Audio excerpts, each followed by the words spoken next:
We love getting your questions, so we want you to keep them coming via Facebook, Twitter, and on our webpage. Who knows, we might just answer your question here in the studio audience next. Welcome back. We're here with Jewel and our guest today, Francesca. And Francesca, I want you to tell us about the last long-term relationship that you were in. Well, I was in a relationship for about 3 years, and Why did it end?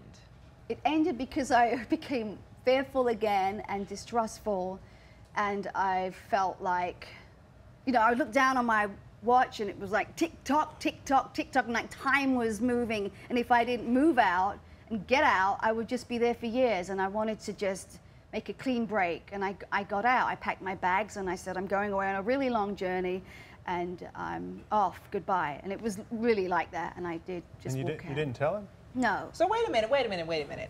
You're dating somebody for 3 years and you say, hey, I'm going on vacation.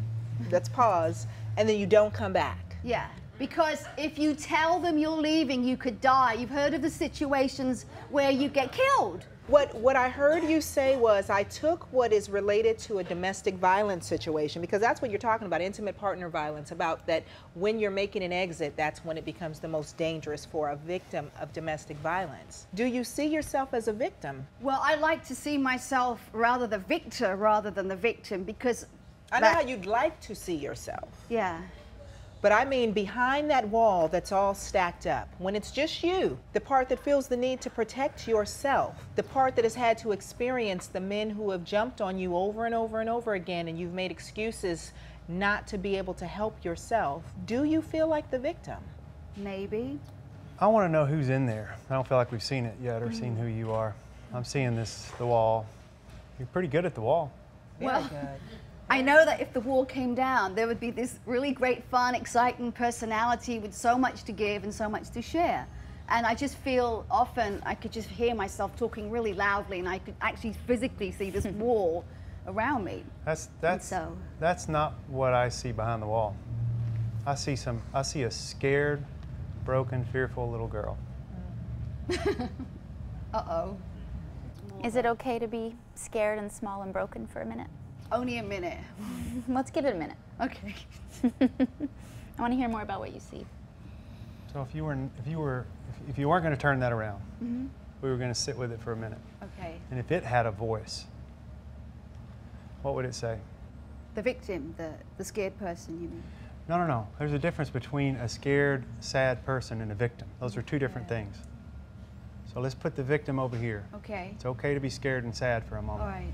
If we could make this a safe enough space, right here, right now, for you to show us that part of yourself that hasn't seen the light of day in 30 years. That person you're protecting.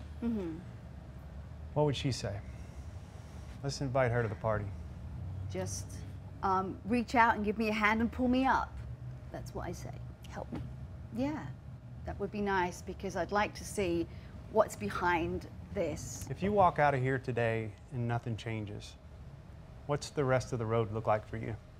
I just think I'm going to continue being tough and aggressive and have that wall up right in front of me still. And when I continue being tough and aggressive and have a wall, it feels like? It feels like I'm in control, and nobody can mess with me or can... I'm not talking to the wall, I'm talking to you. What's the cost? Well, the cost is people will be running away and not wanting to know me. The cost is I'm going to be alone. Yeah. You leave here today and nothing changes, you leave alone. And we're not made to be alone. Biologically, we were not put in this world to be alone. We were put in this world to connect with other human beings. That's the way we survive in life. And that's a part that you've been missing. Well, it's like, well, how do I trust people? Because I'm still thinking they're going to be lying. I don't know. Okay, so here's what I want to do. I think if I were to send you somewhere, and we're big believers in getting professional support for people, because we think this is just the start of the journey of what we're doing. Okay. If I were to send you somewhere where you go talk to somebody for a 50-minute session or an hour, I think you'd do this most of the time. What, by putting up the wall and being aggressive? Yeah, I think the wall would be up. Even with professionals that are safe, it doesn't matter. The wall is your natural disposition and it's going to be up. And it's not serving you anymore. So I want you to be able to take a break, get out of your environment, and I'd like to send you somewhere for a week so that you can set your defenses down when you pull up in the driveway, because you don't need them anymore there. It's on site. It's my place. It's in Tennessee, and it's one of the safest places on the planet. And I feel like we need to go back in and do some trauma work with you. Mm-hmm. I feel like we need to surround you with some people that care and that know what they're doing, so that you get to go back and replay those scenes and rewrite your story. Mm-hmm. Or else it's going to continue to drive your car for you, and we don't want that anymore. Okay. So I'd like to send you there. We would like to send you there. I have a cat. My cat comes. I don't know. Sorry. Every day the cat brings me joy. I don't know. I'll bring the cat. I'm thinking now I'm not good with people, so I'm relating to my cats. It's really sad. There's probably more to that relationship. There you go. Yeah. That's the first time I really felt the idea of leaving that cat. Mm-hmm. Are you willing to go? Yeah, I'm willing to go. Great. Wonderful. Good job. We're going to check back in with you and see how you're doing, okay? Thank you very much. Thank you. Thank you Okay. so much for being here. Thank you. Stick around for our audience question right after this.